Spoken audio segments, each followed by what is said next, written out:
दोस्तों, राजस्थान के एक बहुत ही सम्मानित घर की बहू और बेटी को लेकर पंचायत बैठी थी। उनके चरित्र पर सवाल उठाए जा रहे थे और जिस व्यक्ति के साथ ये सवाल उठाए जा रहे थे, किसी को उम्मीद भी नहीं थी कि वो ऐसा करने की हिम्मत भी कर सकता है। 10 लोगों के बीच में वो बहू और बेटी रो रो कर अपनी सफाई दे रही थी, लेकिन दोस्तों ठोस सबूत लोगों के सामने मौजूद था। एक मोबाइल के अंदर कैद था जिसको लेकर लोग तरह तरह की बातें कर रहे थे। मामला खुद सरपंच की बहू और बेटी को लेकर था, इसीलिए लोग दबी जुबान में अपनी राय दे रहे थे, सही बात कहने से भी घबरा रहे थे।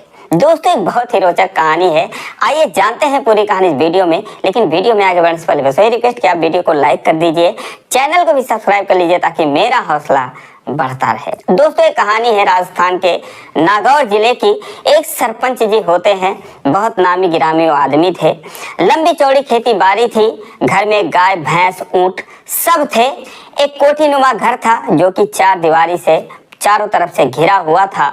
यूं तो उनके यहाँ बहुत सारे मजदूर काम करते थे, लेकिन एक मजदूर जो है उनके यहाँ परमानेंट काम करता था। वो घर के ही 4 दीवारी के अंदर रहता था, पालतू जानवरों की देखभाल करता था, ट्रैक्टर वगैरह चलाया करता था। इसके अलावा जो आने जाने वाले थे रोज सरपंच जी से मिलने के लिए, उनको बिठाने का काम था। वो कहाँ पर गए हैं, घर पे हैं कि नहीं, ये सब बताने का काम था। एक हिसाब से समझ लीजिए वो बहुत ही खास मजदूर था, और खास इसलिए था क्योंकि उसके जो पिता और माता जी थे वो पिछले 25 सालों से उन्हीं सरपंच के यहाँ अपनी नौकरी किए थे, मजदूरी किए थे। लेकिन जब उनकी अवस्था घट गई तो एक दिन उन्होंने सरपंच से कहा कि साहब, मेरा बेटा बड़ा हो गया है, अब आप उसको काम पर रख लीजिए, अब हम लोगों से इतना काम नहीं हो पाता। तो दोस्तों, सरपंच के गांव के बगल के ही रहने वाले थे, और इस तरह से उस लड़के को काम पर रख लिया जाता है। उस लड़के का नाम जगदीश उर्फ जग्गू होता है। जग्गू जो है वो बाउंड्री के ही अंदर रहता था, सारा काम उसका वहीं पर था। लेकिन उसको बहुत ही सख्त हिदायतें थी, उसको लेकर कुछ सख्त नियम और कायदे बनाए गए थे, जिसके तहत कि वो घर में कितनी भी इमरजेंसी हो, आगे ही क्यों ना लग जाए, लेकिन वो चौखट को लाख के अंदर नहीं जा सकता। इसके अलावा घर की किसी भी लेडीज से वो बात नहीं कर सकता है, कुछ भी हो जाए किसी औरतों से बात नहीं कर सकता है। और सरपंच जी की ये चिंता यूं ही नहीं थी, क्योंकि उनके घर में उनकी एक जवान बहू थी, एक जवान बेटी थी जो 20 साल की थी। दोस्तों, उस बेटी का नाम अनीता होता है। इसके अलावा उनकी पत्नी भी थी। पत्नी जो है बुजुर्ग थी, वो कभी कभार जगदीश से बातें कर लिया करती थी, क्योंकि गाय भैंस का जो दूध वगैरह होता था वो दूहने के बाद वहां पे रख देता था, तो वही बुजुर्ग औरत ही लेके जाती थी। उनको जग्गू अम्मा कहता था, और सरपंच जी को सारे लोग वहां पर बाबूजी कहकर बुलाया करते थे। अब दोस्तों, जो उनकी बेटी अनीता थी उसको भी लेकर कड़े अनुशासन थे। मोबाइल वो छू नहीं सकती थी, किसी से बात नहीं कर सकती थी, बाहर वो अकेले जा नहीं सकती थी, सहेलियों से भी मिलना जुलना उसका नहीं होता था। एक हिसाब से जो घर था वो उसके लिए एक जेल से कम नहीं था, लेकिन फिर भी वो वहाँ पे मस्त रहती थी। बीए तक की पढ़ाई कर रखी थी, घरेलू काम करती थी, खाना वगैरह बनाती थी और अंदर ही रहती थी। जग्गू जो है वहां पर 2 साल से काम करता है, लेकिन वो देखता है कि इतनी बड़ी कोठी है, इस कोठी में तो कितने लोग रहते हैं उसको ये भी नहीं पता है। जो सरपंच जी थे उनको अक्सर पंचायतों में जाना होता था, वो पंचायत में निकल जाते थे।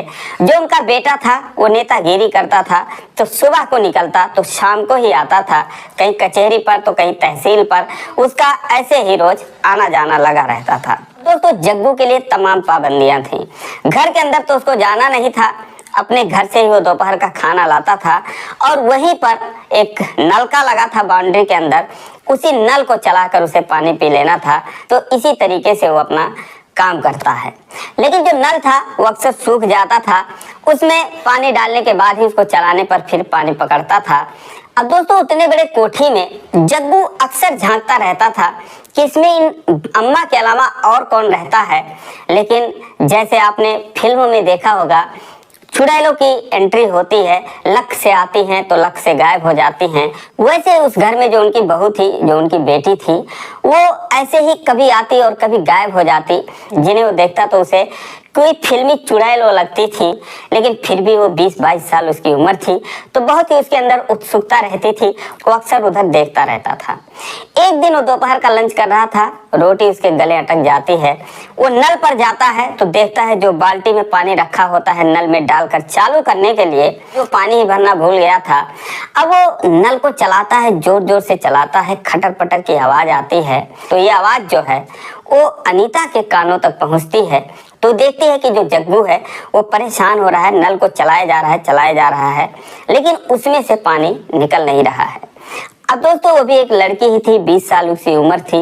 उसके दिल में दया आ जाती है या क्या होता है, वो फ्रिज से एक बोतल पानी लेकर इधर उधर देखती है कि कोई देख तो नहीं रहा है। वो नल के पास आ जाती है और जग्गू को पानी देते हुए कहती है कि ये लो पानी पी लो। जग्गू जो है जब उसको देखता है तो पीछे हट जाता है, क्योंकि उसे सरपंच जी की बातें याद आ जाती हैं। वो पीछे हट जाता है तो अनीता कहती है क्या हुआ, पानी दे रही हूँ पी लो। हालांकि अनीता भी समझ रही थी कि ये क्यों पीछे भाग रहा है। वो कहता है कि आप क्यों बाहर आ गई, बाबूजी देखेंगे तो मेरी हड्डी पसली तोड़ देंगे। अनीता मुस्कुरा देती है और कहती है अच्छा तुम्हें भी पापा की इतनी डर है, ये लो पानी पी लो, पानी पिला देना कोई जुर्म वाली बात नहीं है। तो उसके हाथ से वो पानी ले लेता है और पूरा बोतल पी जाता है। अब जिसको देखकर अनीता जो है जोर जोर से हंसने लगती है। वो कहती है बताओ इतनी प्यास तुम्हें लगी थी लेकिन फिर भी तुम भाग रहे थे। अब दोस्तों अनीता बहुत ही खूबसूरत थी, लेकिन जब वो हंसने लगती है तो बहुत ही लाजवाब लग रही थी, जिसे जगदीश जो है वो देखता रहता है। और उसके बाद वो बोतल उसके हाथ में दे देता है। अनीता वहां से जाने लगती है तो जग्गू से कहती है कि सुनो ये बात किसी को मत बताना कि मैं तुम्हारे लिए पानी लेकर आई थी, वरना जो तुम सोच रहे थे वो सही सोच रहे थे, पापा तुम्हारी हड्डी पसली तोड़ देंगे। अब दोस्तों अनीता चली जाती है, लेकिन जग्गू जो है वो अनीता का दीवाना हो जाता है। 4-6 दिन बीतता है। एक दिन फिर सरपंच जी घर पर नहीं थे। वो नल पर जाता है, उसी तरीके से वो नल को खटखटाने लगता है, चलाने लगता है, जिसकी आवाज सुनकर एक बार फिर अनीता जो है वो पानी का बोतल लेकर आती है और हाथ में बिस्किट भी लेकर आती है। तो बोलती है क्या हुआ, नल आज फिर खराब हो गया है क्या? तो कहता है नल तो रोज ही खराब रहता है। वो उसे पानी देती है तो कहता है कि क्या फायदा एक दिन फ्रिज का पानी पीने से, मेरे लिए नल का ही पानी सही है। तो कहती है पी लो, जान बचाना जरूरी है। उसके बाद बिस्किट का पैकेट फाड़ती है और कहती है ले लो बिस्किट ले लो। वो खाता है तो उससे कहता आप भी खाओ। कहती है नहीं मैं मीठा नहीं खाती, मोटी हो जाऊंगी। जिस पर वो मुस्कुरा देता है और एक बार फिर बोतल मुंह से लगाता है तो पूरा बोतल खाली कर देता है। अनीता कहती है कि कैसे पी लेते हो इतना पानी, कहाँ जाता है, मुझसे तो एक बार में 1 गिलास से ज्यादा पानी पिया ही नहीं जाता। तो जग्गू कहता है कि अगर तुम्हारे हाथ से मिले तो मैं 1 क्या 2-4 बोतल भी पी जाऊं। तो कहती है ऐसा भी क्या है मेरे हाथों में। तो जग्गू कहता है कि आपके हाथों का दिया हुआ पानी बहुत मीठा लगता है। वो शर्मा जाती है, कहती है अच्छा जी ऐसी बातें कर रहे हो, क्या ऐसा रखा है मेरे हाथों में? तो जग्गू कहता है कि मैंने तो आपका हाथ देखा ही नहीं, मैं कैसे बताऊं। तो कहती है अच्छा तुम हाथ भी देखते हो तो जरा देखो मेरे हाथों में क्या है।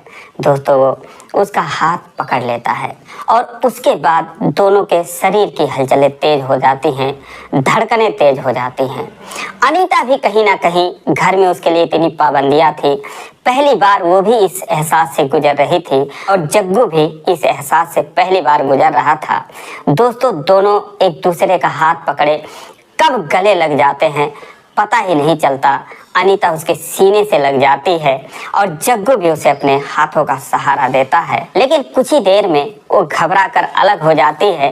लेकिन उसके शरीर में हुए हलचलों से उसका गोरा मुंह एकदम लाल हो जाता है, सुर्ख हो जाता है। वहां से शर्माते हुए घर में चली जाती है और जग्गू वहीं पर बैठ जाता है और खुद को दुनिया का सबसे खुशनसीब इंसान समझने लगता है। अब जब भी इन दोनों को मौका लगता था ऐसे एक दूसरे से मिलते और मिलते एक दूसरे से गले लग जाते थे। 1 मिनट के लिए 2 मिनट के लिए, इससे ज्यादा बिल्कुल नहीं। लेकिन वक्त बीत रहा था। एक दिन घर में खुशियों की मिठाइयां बट रही थी। जग्गू को पता चलता है कि अनीता की शादी तय हो चुकी है, अगले महीने उसकी शादी है, जिससे वो बहुत उदास हो जाता है। 1 हफ्ते बाद फिर वो उसी तरीके से नल से इशारा कर रहा था, नल को खटखटाया जा रहा था, लेकिन अनीता नहीं आती। अनीता की जो भाभी थी वो हाथ में पानी का बोतल लेकर आती है, जिसको देखकर जग्गू हैरान हो जाता है। वो 1 फीट का घूंघट निकाले हुए नल के पास आती हैं, जग्गू के पास आती है और कहती है कि अब इसे खटखटाने से कोई फायदा नहीं, क्योंकि अब तुम्हारी आवाज सुनने वाला कोई नहीं है। अनीता की शादी हो रही है, अगले महीने उसकी शादी है। अब जब ये बात जग्गू सुनता है तो मानो उसको करंट सा लग जाता है। वो कहती है, मैं अनीता की भाभी हूँ, मुझे सब पता है जो तुम दोनों के बीच में चल रहा है। इतना सुनते वो घबरा जाता है, कहता है भाभी जी मुझे माफ कर दो, मैं आपके पांव पकड़ता हूँ। वो कहती है कोई बात नहीं, लेकिन देख लेना, मैंने देख लिया, किसी से कहा नहीं, अगर कोई और देखेगा तो तुम जानते ही हो अंजाम क्या होगा। फिर वो कुछ उससे बातें करती हैं। उसकी भाभी कहती हैं कि अब सारे लोग खरीदारी कर रहे हैं, तो इसीलिए अनीता भी गई है उनके साथ कपड़ा लेने के लिए। अब तुम नल बनवा लो, अब कोई फायदा नहीं है, मैं भी आज आई हूँ, आज के बाद नहीं आऊंगी, बस तुम्हें बताने आ रही थी कि जो तुम लोग कर रहे हो वो मुझे पता है। अब दोस्तों उसके बाद 15 दिन बीत जाते हैं, शादी की डेट एकदम करीब आ जाती है। तभी जो है अनीता एक बार फिर पानी का बोतल लिए हुए आती है और आते ही उसके सीने से लग जाती है, फूट फूट कर रोने लगती है। तो जग्गू कहता है कि भाभी को सब पता है हम लोग जो कर रहे हैं, हमारे बीच में जो हो रहा है। अनीता कहती है मुझे भी पता है, भाभी ने मुझे बताया है और उन्होंने ये भी बताया है कि तुम बहुत अच्छे हो, और वाकई में तुम बहुत अच्छे हो। आज घर में कोई नहीं है, सारे लोग बाहर गए हुए हैं, मुझे भी ले जा रहे थे, लेकिन मैंने तुमसे मिलने के लिए बहाना बना दिया, मैं गई नहीं, तो आज घर में कोई नहीं है, हम जी भर के बातें कर सकते हैं। लेकिन दोस्तों बात कहाँ सूझ रही थी, दोनों को जुदा होना था, इसीलिए दोनों बस आंसू बहा रहे थे, एक दूसरे का हाथ थामे। कुछ देर बाद अनीता कहती है कि घर में कोई नहीं है, चलो ना आज घर में चलते हैं। जग्गू कहता है कि भाभी को सब पता है और वैसे भी अब ये सब गलत है, आपकी शादी हो रही है। तो अनीता कहती है कि मेरे साथ जो भी हो रहा है गलत ही तो हो रहा है, पहली बार प्यार भी हुआ तो तुमसे हुआ, ऊंच नीच की बंदिशें हैं, शादी हो नहीं सकती, और जिससे शादी होने जा रही है उसका चेहरा मैं नहीं देख सकती, क्योंकि यहाँ की गांव की लड़कियों को शादी से पहले पति का चेहरा देखने का अधिकार नहीं होता है। तो इस तरीके से जो भी हो रहा है मेरे साथ गलत ही तो हो रहा है।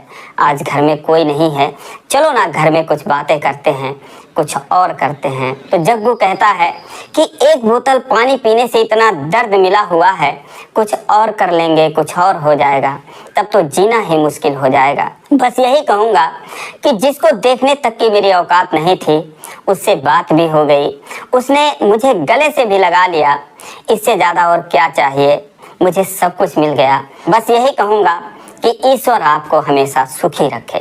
उसके बाद अनीता एक नंबर लिख कर आई थी और उसको कहती है लो मेरा मोबाइल नंबर है, मेरी शादी हो रही है तो इसलिए मुझे मोबाइल दिया गया है, जब कभी मेरी याद आएगी तो मुझसे बात कर लेना। जग्गू कहता है कि मैं तुम्हें भूलूंगा ही कब, याद तो हमेशा आएगी, तो क्या आप हमेशा मुझसे बात कर सकेंगी। अब इतना सुनने के बाद जो अनीता थी दोस्तों रोने लगती है, एक बार फिर उसके गले लग जाती है। लेकिन उसके बाद दोनों एक दूसरे से जुदा होते हैं, कोई आ ना जाए इसीलिए वो घर में चली जाती है। जग्गू उसे जाते हुए देखता रहता है। अब दोस्तों शादी में मात्र 1 ही हफ्ते बचे थे, तभी जो सरपंच जी थे उनको 2 बुरी खबर मिलती है।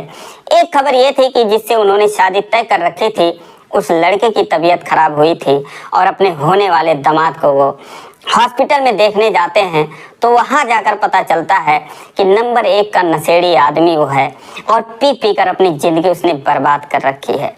वहां से वो देखने के बाद आते हैं, एकदम उदास बैठे थे। और दूसरी खबर ये थी कि जो अनीता को मोबाइल मिला हुआ था उसमें दोस्तों अनीता और जग्गू के 50 कॉल रिकॉर्डिंग भरे हुए थे, जो कि घंटों उन्होंने आपस में बातें कर रखी थी। जब ये सरपंच जी देखते हैं उनके पैरों तले जमीन खिसक जाती है, वो एकदम आग बबूला हो जाते हैं और अपनी पत्नी से कहते हैं कि जरा मुझे सुन के बताओ इसमें क्या है। दोस्तों वो खुद तो नहीं सुनते, उनकी पत्नी जो है सुनती है, लेकिन सुनते सुनते उनके आंखों से आंसू बहने लगते हैं, वो रोने लगती हैं। तो कहते हैं क्या हुआ। दोस्तों उस कॉल रिकॉर्डिंग में दोनों हंसते हंसते बातें करते और उसके बाद शादी की बात होती और जुदाई के गम से दोनों रोने लगते और जब रोते और मनाते एक दूसरे को घंटों बीत जाते और बातें करते करते सुबह हो जाती थी। तो इस तरीके से हंसते हुए बात जो शुरू होती थी वो रोते रोते ख़त्म होती थी। और ये सब सुनकर जो उसकी माँ होती हैं अनीता की, वो दोस्तों सरपंच जी के सामने ही रोने लगती हैं। लेकिन इससे ज़्यादा गम उन्हें इस बात का था जो उनका दामाद होने वाला था, जब वो बातें करता था बहुत ही बदतमीजी से बातें करता था, बहुत ही बेशर्मी भरी बातें करता था, हमेशा नशे में उसकी जुबान लड़खड़ाया करती थी। ये भी बात जो है अनीता की माँ सुनती है तो उनके पैरों तले जमीन खिसक जाती है। वो ये सारी बातें सरपंच जी को बताती हैं और उसमें ये भी जिक्र था कि भाभी को सब पता है, भाभी हमारा बहुत सपोर्ट करती हैं, भाभी बहुत अच्छी हैं, भाभी भी मेरे लिए पानी लेकर आई थी। दोस्तों जब ये बात सरपंच जी सुनते हैं कि अच्छा उनके घर में ये सब हो रहा है, जो उनका नौकर है वो इस तरीके से करता है, दोस्तों तुरंत पंचायत करने में माहिर थे ही, जगह जगह वो पंचायत ही निपटाने जाते थे। दोस्तों इस बात को लेकर भी वो अपने घर में पंचायत बुला लेते हैं। तुरंत अपने जो उनकी बहू थी उनके पिताजी को फोन करके वो बुला लेते हैं। दो चार जो उनके आसपास के लोग थे, मतलब जो उनके दिल के बहुत करीब थे, उनको भी घर पर बुला लेते हैं। और सारी बातें सबके सामने थी। 100 बातों की एक ही बात कि अब इन लोगों को सजा क्या दी जाए, ये जो जग्गू है इसको किस तरीके की सजा दी जाए। बहू को कहते हैं कि इसने मेरा घर बिगाड़ा है, इसने मेरे घर में आग लगाई है। दोस्तों वो भी आके अपनी सफाई दे रही थी कि मैंने कुछ नहीं किया है। दोस्तों बहू सफाई देती है। अनीता भी जो है पर्दे के पीछे से रो रही थी कि मुझे माफ कर दीजिए, मुझसे गलती हो गई। लेकिन दोस्तों जो पंच लोग आए थे उनमें से एक आदमी कहता है कि प्यार कर लिया तो कौन सी बड़ी बात हुई, जो इन्होंने दामाद खोज रखा है उससे तो 100 गुना अच्छा है ये जग्गू। इसके जो पिताजी थे, इसकी जो माता जी थी, 25 साल तक इनकी सेवा करती रही और इसके पिताजी जितना ईमानदार इस दुनिया में कोई नहीं होगा। उसने पूरी ईमानदारी से काम किया था और इनकी जमीन जायदाद को पूरी तरीके से संभाला था, क्योंकि ये खुद तो कुछ करते नहीं थे, बस इधर उधर पंचायत करते थे। इनका बेटा भी कुछ नहीं करता था। तो जो जगदीश के पिता थे उनका नाम राम अवतार था। राम अवतार ने उनको बहुत आगे बढ़ाया था। और ये बात जब कोई कहता है तो सरपंच जी के कानों में ये खबर पड़ती है कि दामाद से अच्छा तो ये इनका नौकर ही है। तो वो कहते हैं कौन है, कौन बोला ये बात। दोस्तों फिर वो चुप हो जाता है। फिर दो लोग आपस में कहते हैं भैया उचित बात करने से कोई फायदा नहीं, इनको हमेशा सच्ची बातें कड़वी ही लगती हैं। अगर ये समझदार होते तो ये पंचायत ही नहीं बुलाते, बुलाने की क्या जरूरत थी। नशेड़ी दामाद खोज लिया, इतनी सारी पाबंदियां कोई परिवार पे लगाता है क्या। और ये जो जग्गू है बहुत ही अच्छा है, अभी भी इनका सारा काम संभालता है, करता है। मान लिया जग्गू नौकर है, लेकिन इतना भी अपराधी नहीं है कि उसे इस तरीके से पंचायत बुलाकर उसको प्रताड़ित किया जाए, उसको दंड दिया जाए। आपस की बातें हैं, ये घर में सुलझा लेनी चाहिए थी। और इनकी बेटी भी तो उसे जान से ज्यादा चाहती है। दोस्तों जब ये बात सरपंच सुनते हैं सबको चुप कराते हैं। उसके बाद जग्गू को 4 लोग पकड़ के वहां बिठा रखे थे। वो बेचारा डर के मारे कांप रहा था। उसके पास जाते हैं और कहते हैं ये बता तू कितना पढ़ा लिखा है। तो बोलता है मैं 10वीं तक पढ़ा हूँ। बोलते हैं अनीता तो बीए कर रखी है, उसके नाम मैंने 50 बीघा जमीन खरीद रखा है। अब तू ये बता कि तू अनीता का उसमें गुजर बसर कर लेगा कि नहीं। दोस्तों हाथ जोड़ के उनका पैर पकड़ लेता है, रोने लगता है। बोलता है बाबूजी मेरे माता पिता के पास 1 ही बीघा जमीन है और मैं दावे के साथ कह सकता हूँ कि मैं बहुत अच्छे तरीके से अनीता को वहाँ भी रख सकता हूँ, अपने घर पे रख सकता हूँ। दोस्तों ये सुनने के बाद सरपंच जी की आंखों में आंसू आ जाते हैं। वो उसे सीने से लगा लेते हैं। तभी जो उनका लड़का था वो कुछ कहना चाहता है, उसे चुप करा देते हैं। बोलते हैं बेटा जग्गू तो है ही अच्छा, जो इसके माता पिता हैं, जो अनीता का होने वाले सास ससुर हैं, वो भी किसी देवता से कम नहीं है। मुझे पूरी उम्मीद है कि जगदीश के साथ अनीता बहुत ही सुखी रहेगी। अब दोस्तों ये सुनने के बाद सारे लोग खुश हो जाते हैं। अनीता भी आके अपने पापा के सीने से लग के रोने लगती है। दोस्तों उसी दिन जिस दिन अनीता की शादी तय हुई थी उसी दिन उसकी शादी जग्गू से होती है। दोस्तों ये 2012 की कहानी है और तब से लेकर आज तक जग्गू और अनीता बहुत ही सुखी जीवन व्यतीत कर रहे हैं। पूरा परिवार खुश है। तो तो ये रही कहानी दोस्तों। आप लोगों को कैसी लगी कमेंट करके जरूर बताएं। जरा भी अच्छी लगी हो तो वीडियो को लाइक कर दीजिए, चैनल को सब्सक्राइब नहीं किए हैं तो सब्सक्राइब कर दीजिए। फिर मिलेंगे अगले